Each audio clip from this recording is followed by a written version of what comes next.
Hello dear, तो आप सभी को वेलकम स्वागत करता हूं। तो साथियों, सेकेंड ईयर का दोस्तों ये बहुत ही ज़बरदस्त है दोस्तों, और ये क्वेश्चन समझने वाला है, तो आप लोग समझने का कोशिश कीजिएगा। मैं यहां पे आप सभी को बहुत ही अच्छे से समझाने का कोशिश करूंगा, क्योंकि दोस्तों ये एक साल पूछा गया है। 5 नंबर में ये जो चार्ट है देख रहे हैं आप लोग पीछे, ये वाला चार्ट एक साल जो है पूछा गया है चाइल्ड हेल्थ नर्सिंग में, मतलब जो सेकेंड ईयर का चाइल्ड हेल्थ नर्सिंग है उसमें एक साल 5 नंबर में पूछा गया है चार्ट बनाने के लिए। दोस्तों आप लोगों को मैं बता दूं, इसको समझ लीजिएगा तो इससे बहुत सारा ऑब्जेक्टिव भी क्लियर होगा। और दोस्तों आपको अगर ये पूरा समझ लीजिएगा और इस बार पूछता है तो 5 नंबर दोस्तों आपको क्लियर हो जाएगा। आप दोस्तों किसी भी स्टेट से है कोई दिक्कत नहीं है, आपको ये समझना बहुत ज़रूरी है क्योंकि आपके सिलेबस में है और इम्पोर्टेंट भी क्वेश्चन है। तो देख सकते हैं यहाँ पर लिखा गया है VVI क्वेश्चन, तो आप लोग इसको दोस्तों अच्छे से कर लीजिएगा ताकि आपका एग्जाम में जो है दिक्कत ना हो। चलिए हम लोग करते हैं शुरू। दोस्तों चलिए मैं शुरू करता हूँ आप सभी को। साथियों सबसे पहले मैं बता देता हूं, इसको ध्यान से आप लोग समझने का कोशिश कीजिएगा वरना दिमाग से निकल जाएगा। जी हाँ दोस्तों, तो इसलिए मैं समझाने का धीरे धीरे प्रयास कर रहा हूं, आप लोग समझिएगा। चलिए मैं शुरू करता हूं। साथियों आप लोग देख सकते हैं यहाँ पे लिखा गया है APGAR, इसको दोस्तों हम लोग बोलते हैं अपगार। इसको क्या बोलते हैं हम लोग? अपगार। इसको ऐसे बोलते हैं अपगार। हिंदी में अपगार बोलते हैं, लेकिन हिंदी में इसका कुछ मतलब होता नहीं है, क्योंकि दोस्तों APGAR इस जितना भी वर्ड है इस अपगार में, इसका ही दोस्तों अलग अलग मीनिंग है। और इसी मीनिंग से दोस्तों एक चार्ट तैयार होता है जिसको हम लोग को क्या करना है, समझना है। तो ये अपगार आप इसको याद करने के लिए बोल सकते हैं, ऐसे याद रखिएगा। अपगार में क्या है? ये APGAR अपगार हो गया। अब देखिए दोस्तों आपको ये कॉलम कैसे बनाना है तो ध्यान में रखिएगा। 1 2 3 4। अगर ये क्वेश्चन पूछता है तो आप अपने कॉपी में क्या कीजिएगा, 4 कॉलम बनाइएगा।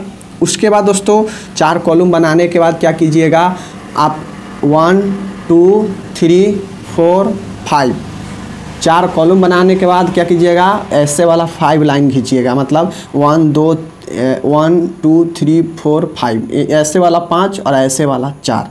तो ये हो गया आपका दोस्तों चार्ट बन जाएगा। उसमें अब लिखना क्या है इस अपगार में, तो देखिए दोस्तों सबसे पहले बात आता है कि ये जो है ये हम अलग लिखे हैं। जी हाँ दोस्तों, ये हम आपको समझाने के लिए ये जो संकेत है ना, इंडिकेटर है, ये दोस्तों इंडिकेटर ही अपगार है। तो ये अपगार वाले इंडिकेटर को हमें एक्स्ट्रा लाइन में कर दिए हैं ताकि आपको समझ में चीज़ें आए।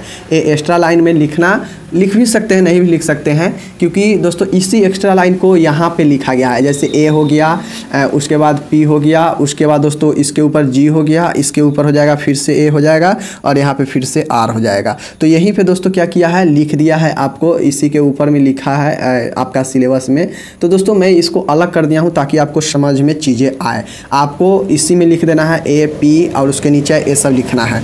तो आपको ये 4 ऐसे बना देना है, ऐसे वाला 5 ऐसे बनाना है। अब आपको समझने वाली बातें क्या है, तो दोस्तों जो अपगार है, इस अपगार में जितने भी वर्ड है सबका एक मीनिंग दिया गया है। तो दोस्तों मीनिंग क्या है, तो A फॉर एक्टिविटी। दोस्तों जो A फॉर है अपगार में, जो A है A फॉर एक्टिविटी, ध्यान में रखिएगा। पहला जो A है उसका मतलब एक्टिविटी होगा। एक्टिविटी का मतलब क्या होता है, सक्रियता।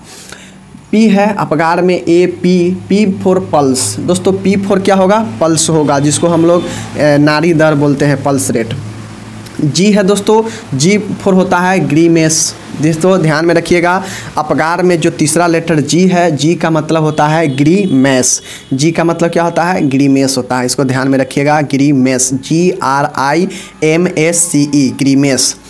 A फॉर होता है दोस्तों एप्रियंस। दोस्तों A फॉर मतलब क्या होता है, एप्रियंस, और R फॉर क्या होता है, रिस्पायरेशन। तो दोस्तों सबसे पहले तो इस अपगार का जो वर्ड मीनिंग है, इसको फुल फॉर्म है, इसको याद रखना होगा कि A मतलब क्या होता है, P मतलब क्या होता है, G मतलब क्या होता है, A मतलब क्या होता है और R मतलब क्या होता है। तो दोस्तों A फॉर होता है एक्टिविटी, P फॉर होता है पल्स, G फॉर होता है ग्रीमेसी, और दोस्तों A फॉर होता है एप्रियंस और R फॉर होता है रिस्पायरेशन। अब देखिए दोस्तों इसका तो मतलब समझ गया। आपको ऐसे देखिए, एक्टिविटी, पल्स, ग्रीमेस, एप्रियंस और रिस्पायरेशन, ये लिखने के साथ ही आपको ये भी लिखना है कि ये जो सारा है ये क्या इंडिकेट करता है, वही है दोस्तों इंडिकेटर।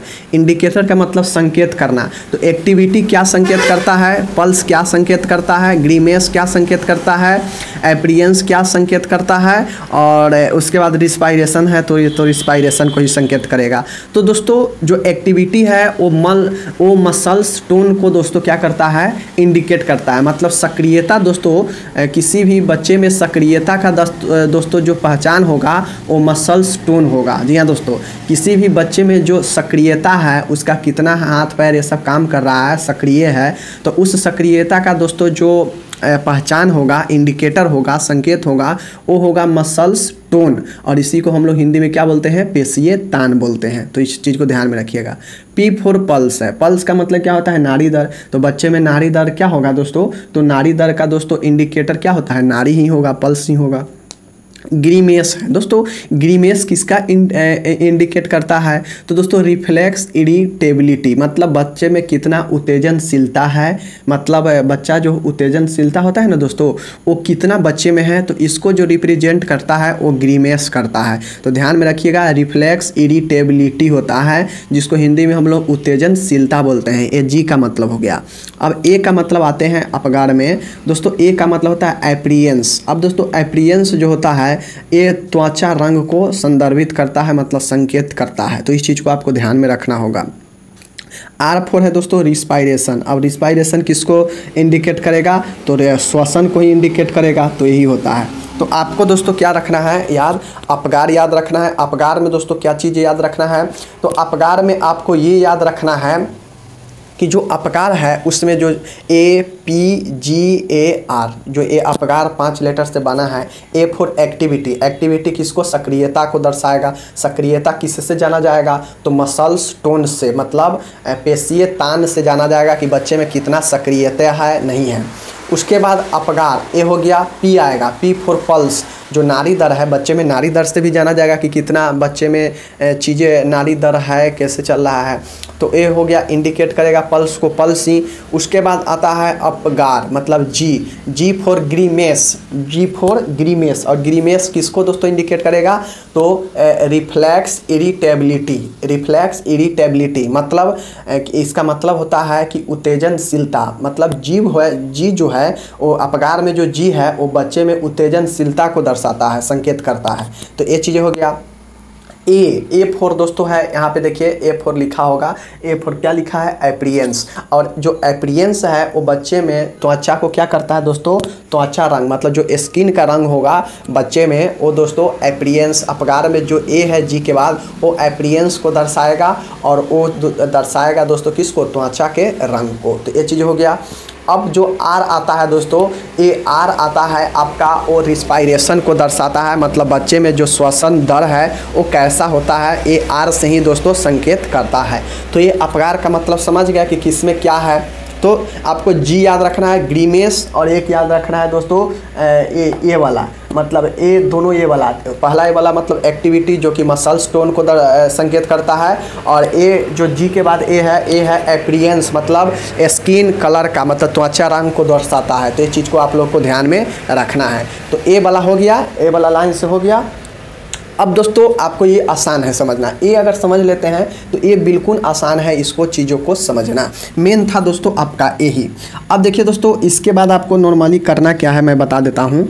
आपको इस इंडिकेटर के बाद लिखना है एक, इसको आप कॉलम में ले लीजिएगा, हम इसको बाहर लिख दिए हैं। लेकिन इस इंडिकेटर के बाद आपको लिखना है क्या चीज़, 0 अंक, 1 अंक और 2 अंक। 0 से स्टार्ट करना है, एगो कॉलम में लिखना है 0 अंक, एगो में लिखना है 1 अंक, और एक में लिखना है 2 अंक। अब दोस्तों ये 0, 1 और 2 क्या है, तो दोस्तों ये दर्शाता है, ये संकेत देता है कि 0 अंक अगर दोस्तों अपगार स्कोर में आ रहा है तो वो क्या दर्शाएगा, 1 अंक आ रहा है तो वो क्या दर्शाएगा, 2 अंक आ रहा है तो वो क्या दर्शाएगा, सभी में। तो ये चीज़ों को आपको ध्यान में रखना होगा। तो साथियों, जब 0 अंक आएगा चार्ट में जो अपगार स्कोर, दोस्तों देखिए अपगार क्या है, एक बच्चे में दोस्तों उसके एक्टिविटी को जानने का एक चार्ट है, जिसके जरिए दोस्तों क्या किया जाता है, मेजर करके और चार्ट तैयार किया जाता है कि बच्चे में कैसे क्या चीज़ें हो रहा है। वही अपगार स्कोर होता है। तो दोस्तों ये जो अपगार चार्ट है, 0 अंक जो दर्शाता है वो दोस्तों 0 अंक मतलब क्या होता है, शून्य। 0 अंक मतलब दोस्तों क्या होता है, 0 मतलब शून्य, मतलब कुछ नहीं। तो दोस्तों आपको सिर्फ ध्यान में रखना है कि जो 0 अंक वाला है उसमें सिर्फ और सिर्फ जो दोस्तों है वो है आपको त्वचा रंग में क्या लिखना है, नीला और पीला। इस चीज़ को ध्यान में रखिए। जो 0 अंक वाला है ना दोस्तों, उसमें जो रंग है, त्वचा का रंग होगा, उसमें आपको नीला और पीला लिख देना है। ये चीज़ हो गया। क्योंकि कलर है तो कलर तो लिखना ही पड़ेगा कि 0 अंक में कौन सा कलर त्वचा का दर्शाएगा, तो नीला और पीला। ये चीज़ हो गया। अब बाकी जो चीज़ें हैं वो सारे चीज़ें क्या होगा, नहीं होगा। क्योंकि आप लोग जानते हैं 0 का मतलब कुछ नहीं होता है। तो 0 का मतलब कुछ नहीं होता है, मतलब जो एक्टिविटी होगा वो भी अब से अनुपस्थित होगा, मतलब अब्सेंट होगा। पल्स होगा, ये भी दोस्तों क्या होगा, अनुपस्थित होगा। 0 अंक को ही दर्शाएगा, अनुपस्थिति को। उसके बाद है दोस्तों जो रिफ्लेक्स इरिटेबिलिटी है, उत्तेजनशीलता है। तो दोस्तों अगर 0 अंक है तो वो कोई भी प्रतिक्रिया को नहीं करेगा, मतलब कोई रिस्पॉन्स नहीं देगा। उसका जो उत्तेजनशीलता होगा वह नहीं होगा। तो इसीलिए लिखा है कि कोई प्रतिक्रिया नहीं, मतलब नो रिस्पॉन्स। ये हो गया। रंग में मैंने बता ही दिया कि नीला पीला होगा 0 अंक में। और जो श्वसन दर है वो भी अनुपस्थित हो जाएगा। 0 चार्ट का मतलब ही होता है दोस्तों शून्य, मतलब जो एक्टिविटी होगा वो भी शून्य हो जाएगा, पल्स होगा वो भी अनुपस्थित हो जाएगा, उत्तेजनशीलता है वो भी नहीं होगा, मतलब वो भी प्रतिक्रिया नहीं करेगा। उसके बाद जो श्वसन दर है ये भी अनुपस्थिति रहेगा। और जो कलर है तो कोई ना कोई कलर देगा ही, चाहे 0 हो, चाहे 1 हो, चाहे कुछ हो। तो इस 0 वाले में कौन सा कलर देगा, तो ब्लू और येलो, मतलब नीला और पीला देगा। तो ये चीज़ को समझ गए। 0 अंक वाला समझ गए, हमें उम्मीद है कि समझ गए होंगे। 1 अंक है, 1 अंक समझिएगा। तो दोस्तों 1 अंक क्या दर्शाता है, तो दोस्तों 1 अंक यही दर्शाता है, आप लोग ध्यान से देखिएगा। 1 अंक आपको यही दर्शाता है इस वाले सभी चार्ट में, सभी के सामने में जो 1 अंक दर्शाएगा, क्या दर्शाएगा, तो जब दोस्तों जो माप किया जाएगा अपगार में और 1 अंक अगर आता है तो वो 1 अंक दर्शाएगा कि जो एक्टिविटी है, जो ए है, वो हाथ पैरों में कुछ अंकुचन होगा। मतलब देखिए दोस्तों, 1 मतलब 0 मतलब बिल्कुल नहीं, अनुपस्थित ही। 1 मतलब कुछ उसमें सक्रिय होगा। तो वही है कि कुछ अंकुचन होगा हाथ और पैर में। एक स्कोर में जो एक्टिविटी है वो हाथ और पैर में थोड़ा सा क्या करेगा, उसमें सक्रिय होगा, थोड़ा सा उसमें अंकुचन आएगा, तो ही सक्रिय होता है। तो ये चीज़ें हैं। उसके बाद जो पल्स रेट है दोस्तों, पल्स रेट आप लोग जानते हैं कि 0 में अनुपस्थित रहेगा। और जब ये 0 से 1 पर स्कोर जाएगा अपगार में, तो जो होगा वो पल्स रेट क्या होगा, 100 प्रति मिनट से कम होगा। जो पल्स रेट होता है ना, नॉर्मल जानते हैं आप लोग, एक स्वस्थ व्यक्ति में कितना होता है, तो 72 प्रति मिनट होता है। तो बच्चा में दोस्तों पल्स रेट अधिक होता है। तो जो अपगार स्कोर में जो 1 अंक दर्शाएगा ना पल्स रेट में, तो उस पल्स रेट में आपको क्या लिखना है, 1 अंक के नीचे में, 1 अंक के नीचे में पल्स रेट वाला खाना में। जैसे देखिए यहाँ पे ये पल्स रेट है, यहाँ पे पल्स रेट है और अंक वाला में 1 है। यहाँ पे क्या है, इस पल्स रेट है ये वाला लाइन, और यहाँ से 1 अंक वाला लाइन है। तो इस 1 वाले लाइन में और पल्स रेट में क्या लिखेंगे, 100 से कम प्रति मिनट। और जब ये आपसे पूछ देगा कि 2 अंक में, तो 2 अंक में दोस्तों 100 प्रति मिनट से अधिक, इसलिए हमने यहाँ पे सीधा अधिक लिख दिया है। तो ये चीज़ है, आप लोग को क्या समझना था कि पल्स जब 0 होगा तो कोई अनुपस्थित होगा, मतलब जो दर होगा, नाड़ी दर, वो अनुपस्थित होगा, अब्सेंट होगा। जब 1 अंक होगा, 1 अंक जब दर्शाएगा चार्ट में, तो उसका मतलब होगा कि 100 से कम प्रति मिनट, मतलब जो नाड़ी दर है ना वह 100 से कम प्रति मिनट का होगा।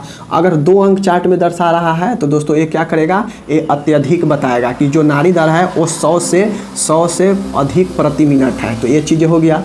हाथ पैरों में कुछ अंकुचन, ये वाला जो एक्टिविटी में हम लोग 0 में देखे हैं कि अनुपस्थिति, लेकिन 1 अंक जब ही हमको चार्ट में दोस्तों क्या करेगा, इंडिकेट करेगा, तो हम लोग समझ लेंगे कि उसके हाथ और पैर में जो है थोड़ा सा अंकुचन, मतलब कुछ अंकुचन देगा, कुछ फ्लेक्स दे देगा। तो यही चीज़ें है। या इसी को लिख देंगे कि कुछ सक्रिय, मतलब हाथों और पैरों में कुछ सक्रियता, ये भी लिख सकते हैं। ये हो गया। और 2 अंक जब ये 1 अंक से जब ये बढ़ेगा एक्टिविटी वाले में, तो 2 अंक से जब ये 1 अंक से जब ये 2 अंक होगा तो यह पूर्ण क्या होगा, सक्रिय हो जाएगा। तो इसीलिए इसको एक्टिव लिख दिया गया है, सक्रिय। तो चीज़ 0 में क्या था, अनुपस्थित, मतलब कोई सक्रिय नहीं। दूसरा में तो क्या था कि हाथ और पैर में थोड़ा सा सक्रिय होगा, उसी को अंकुचन लिखा गया है। और जो दूसरा अंक दर्शाएगा, तो दूसरा अंक में क्या दर्शाएगा कि यह एक्टिव है। ये चीज़ हो गया। उसके बाद पल्स में क्या है, पल्स में 0 अंक में अनुपस्थिति, 1 अंक आएगा तो 100 से कम होगा, 2 अंक आएगा तो 100 से अधिक होगा नाड़ी दर। ये चीज़ें हैं। तीसरा है ग्रेमेसी मतलब उत्तेजनशीलता। तो हम लोग जीरो में क्या देखे हैं कि जब जीरो होगा तो क्या उत्तेजनशीलता होगा, कोई उत्तेजनशीलता नहीं होगा, मतलब नो रिस्पॉन्स, कोई रिस्पॉन्स नहीं होगा। लेकिन जब जीरो से एक में बढ़ेगा तो जीरो में तो कोई नहीं रिस्पॉन्स था, मतलब कोई प्रतिक्रिया नहीं था उत्तेजनशीलता में। तो जब ये एक अंक में जाएंगे ए वाले में ग्रेमेसी के मतलब उत्तेजनशीलता में रिफ्लेक्स इरिटेबिलिटी के जब जीरो से एक अंक में जाएंगे, जीरो में नो प्रतिक्रिया, नो रिस्पॉन्स, और जब ये एक अंक में प्रवेश करेंगे तो क्या होगा, हल्की प्रतिक्रिया, मतलब जीरो में कोई बिल्कुल प्रतिक्रिया नहीं था, लेकिन जब ये एक में जाएंगे तो थोड़ा सा प्रतिक्रिया, मतलब हल्की प्रतिक्रिया देगा, मतलब मिनिमल रिस्पॉन्स देगा, ये चीज़ें है, मिनिमल रिस्पॉन्स देगा, तो ये चीज़ें हो गया मतलब हल्की प्रतिक्रिया। और जब ये 1 से 2 में जाएंगे तो क्या होगा, पूर्ण प्रतिक्रिया, मतलब प्रॉम्प्ट रिस्पॉन्स। तो ये चीज़ें हैं, ये भी बिल्कुल आसान है। जीरो में नो प्रतिक्रिया, एक अंक में हल्की प्रतिक्रिया, और जब ये 2 अंक में जाएंगे तो पूर्ण प्रतिक्रिया, ये चीज़ें हो गया। अब आते हैं जी के बाद ए वाले में। दोस्तों ए वाले में क्या कहता है, देखिए यहाँ पे त्वचाकरण, ए फॉर एप्रियंस मतलब स्किन कलर, स्किन कलर का एप्रियंस दर्शाएगा त्वचा रंग का। तो हम जीरो में पहले ही बताया कि ये चीज़ें याद रखिएगा कि जीरो में नीला पीला मतलब येलो और ब्लू, ये चीज़ें हैं। अब इससे जीरो से एक में जाएगा तो क्या होगा, तो ये चीज़ें याद रखिएगा कि धड़ गुलाबी होगा मतलब बॉडी पिंक होगा, और जो एक्सट्रीमिटीज है वो ब्लू होगा मतलब हाथ पैर नीला हो जाएगा। देखिए दोस्तों ध्यान में रखिएगा कि जब ये जीरो से एक में जाएंगे स्किन कलर वाला में, तो स्किन कलर वाला में जब ये जीरो होगा तो नीला पीला, और जब ये जीरो से एक में प्रवेश करेगा, चार्ट में अगर एक दर्शाया गया है तो समझिएगा कि जो बच्चा का स्किन दर्शाएगा वो बॉडी जो होगा वो पिंक होगा, और जो हाथ पैर होगा वो नीला होगा। क्या समझे कि जो बॉडी होगा वो पिंक होगा, गुलाबी होगा, और जो हाथ पैर है मतलब जो एक्सट्रीमिटीज है वो क्या होगा, ब्लू होगा। तो ये चीज़ को ध्यान में रखिए। गुलाबी है, गुलाबी शरीर, मतलब जब बच्चे में दोस्तों 2 दर्शा दिया गया, ए वाला 2 अगर यहाँ पे दर्शाया गया है, इस अंक में जब 2 नंबर में प्रवेश करेंगे चार्ट में, अगर 2 लिखा है चार्ट में बच्चे के स्किन कलर वाला में, तो हम लोग क्या समझेंगे कि उसका बॉडी जो है पूर्ण पिंक हो गया है, पूर्ण पिंक हो गया है। लेकिन एक में क्या था कि हाथ पैर नीला है, ब्लू है, लेकिन धड़ उसका जो है बॉडी जो है वो पिंक है, लेकिन यहाँ पे पूर्ण जो शरीर है पिंक हो जाएगा, अंक 2 अगर दर्शाया गया है तो। ये चीज़ हो गया। आप लोग ध्यान से साथियों देखिएगा, बहुत ज़बरदस्त है 5 नंबर में समझने का। अब आता है दोस्तों आर मतलब रिस्पायरेशन। रिस्पायरेशन में क्या है, तो रिस्पायरेशन मतलब श्वसन होता है। अब दोस्तों जब जीरो होगा तो रिस्पायरेशन अनुपस्थित होगा, मतलब कोई रिस्पॉन्स नहीं होगा, मतलब अनुपस्थित होगा, जो श्वसन होगा वो अब्सेंट होगा। तो ये चीज़ें हैं। और जब जीरो से एक में प्रवेश करेंगे तो क्या होगा दोस्तों, श्वसन होगा, क्या होगा, वो धीमा होगा, स्लो होगा, और दोस्तों क्रमहीन होगा मतलब इरेगुलर होगा। तो दोस्तों आप लोग जानते होइएगा, देखते होइएगा, लिखा जाए कहीं कहीं सुनते को मिलता होगा कि बच्चे में जो श्वसन दर है वो रुक रुक के आ रहा है, तो वही रुक रुक के जो आता है वही होता है क्रमहीन, और जो धीमा और क्रमहीन और रुक रुक के आना मतलब धीमा। तो यही चीज़ें हो जाता है कि जब जीरो दर्शाएगा चार्ट में, अगर दर्शाया रहेगा चार्ट में जीरो, तो समझिएगा बच्चा में जो है वो क्या है, वो श्वसन के सामने मतलब रिस्पायरेशन के सामने अगर जीरो दर्शाया है तो समझिएगा बच्चे में जो है रिस्पायरेशन नहीं है, मतलब श्वसन अनुपस्थित है, अब्सेंट है। लेकिन अगर एक दर्शाया है तो समझिएगा कि बच्चे में श्वसन है लेकिन धीमा है, हल्का है और क्रमहीन है, मतलब रुक रुक के होए, क्रमहीन है मतलब एक जो क्रम में होना चाहिए रेगुलर नहीं होकर इरेगुलर है, मतलब क्रमहीन है। ये चीज़ हो गया। अब अगर दोस्तों श्वसन दर में अगर 2 दर्शाया गया है तो समझिएगा जोर से रोना, बच्चा जोर से रोगा, मतलब भिगोरस कराई, मतलब जोर से रोगा, जोर से रोने लगेगा बच्चा। तो ये चीज़ें हैं। तो दोस्तों हम अच्छे से समझाने का कोशिश किया हूँ। अब इसको दोस्तों हम एक बार ओवरव्यू अपने अंदाज में दे देते हैं। दोस्तों अगर क्वेश्चन पूछेगा तो 5 नंबर में बिल्कुल आसान है। देखिए Apgar, APGAR, Apgar. A for activity, activity में क्या है, क्या इंडिकेट करता है, तो उसके मसल्स टोन, मतलब जो शरीर में जो पेशियाँ है, जो मांसपेशी है उसके तान को क्या करता है, ये दर्शाता है। तो मांसपेशी तान में क्या होगा, संपूर्ण शरीर में मांसपेशी है तो वो एक्टिविटी को दर्शाएगा। तो जीरो होगा तो मसल्स टोन क्या करेगा, अनुपस्थित होगा, मतलब उसमें कोई तनाव नहीं होगा, कोई दोस्तों उसमें एक्टिविटी नहीं होगा, उसके मसल्स में जीरो होगा तो अनुपस्थित होगा। जीरो से 1 बढ़ेगा तो क्या होगा, तो जीरो से जब 1 बढ़ेगा दोस्तों तो हल्का क्या होगा, हल्का उसके हाथ और पैर में क्रमांकुंचन आएगा, मतलब जो उसका हाथ और पैर है ना उसमें हल्का सा सक्रियता आएगा। यहाँ पे देखिए लिखा है ना, हाथ पैर में कुछ अंकुचन, कुछ या हल्का हुई होता है, जब 1 से 2 में बढ़ेंगे, 1 में था कुछ, 2 में बढ़ेंगे तो सीधा क्या होगा, तो 2 में सीधा बढ़ेंगे तो वहाँ पे हो जाएगा कि पूर्ण सक्रियता। तो ये लिखा है एक्टिव, मतलब वहाँ पे एक्टिव हो जाएगा, कुछ के बात नहीं रहेगा। ये चीज़ हो गया। ए पी पर अब आएंगे। यहाँ पे देखिए पी मतलब पल्स, पल्स मतलब क्या होता है, नाड़ी। दोस्तों नाड़ी जब 0 होगा तो उसमें कोई नाड़ी दर जो है इंडिकेट नहीं करेगा, कोई नाड़ी दर उसमें उपस्थित नहीं होगा, इसलिए 0 में अब्सेंट लिखा है। मतलब ए वाला मतलब यही वाला होगा, अब्सेंट होगा। जब 0 से 1 पर बढ़ेंगे तो 100 से कम, मतलब 100 प्रति मिनट से कम होगा नाड़ी दर। जब 1 से 2 में बढ़ेंगे तो 1 में था 100 से कम, तो 2 में बढ़ेंगे तो 100 से अत्यधिक होगा।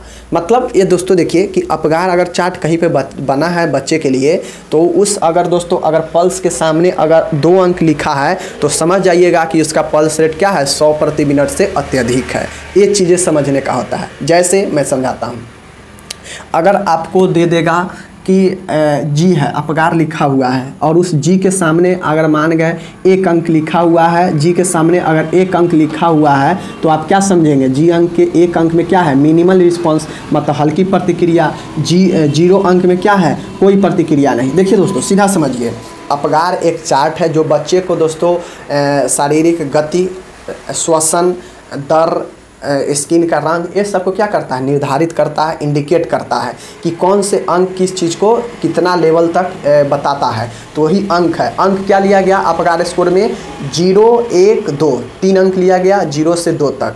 अब 2 है जो कि पूर्ण एक्टिव है, उसमें दिखाता है। 1 है जो कि हल्का फल्का है, और जो 0 है उसमें बिल्कुल नहीं है। तो यही चीज़ें हैं जो कि दिया गया है। तो देखिए 0 वाला में बिल्कुल सब में अनुपस्थित लिखा है, और इसमें कोई प्रतिक्रिया है नहीं है, मतलब नहीं है, क्योंकि उत्तेजनशीलता है तो उसमें प्रतिक्रिया ही ना होगा, तो वो कोई नहीं है तो नो रिस्पॉन्स। रंग है तो कुछ ना कुछ तो रंग होगा ही, तो 0 है तो नीला पीला होगा। दू में जाएंगे तो दू में स्किन कलर क्या दिखाएगा, तो स्किन कलर ही दिखाएगा कि बॉडी जो होगा पिंक होगा, और जो हाथ पैर होगा वो क्या होगा, ब्लू होगा, मतलब नीला होगा। तो यही चीज़ें हैं। अब उसके बाद श्वसन में अगर 2 अंक दिया है तो समझिएगा बच्चा अत्यधिक रोने लगेगा। अत्यधिक रोना, जोर से रोना, मतलब भिगोरस क्राई, मतलब 2 अंक रिस्पायरेशन में क्या दर्शाएगा, तो जोर से रोने का दर्शाएगा। तो ये सारे चीज़ें हैं, आपको मैं अच्छे से समझा दिया हूँ। आप इसको एक बार वीडियो को 2 बार देख लीजिएगा, कंप्लीट हो जाएगा। 5 नंबर में क्वेश्चन पूछा जाता है, अपगार चार्ट बनाइए। एक बार पूछा भी गया है तो हो सकता है इस बार इंपॉर्टेंट हो, इसलिए मैंने करा दिया हूँ। बाद बाकी आप लोग इसको शेयर कीजिए अपगार चार्ट को, बहुत सारे लोगों के पास। हिंदी इंग्लिश मीडियम है, आपको लिए हिंदी में भी लिखा है, इंग्लिश में भी लिखा है, तो इंग्लिश मीडियम वाले भी अपगार चार्ट को अच्छे से समझ सकते हैं। बाद बाकी मिलते हैं अगले वीडियो में।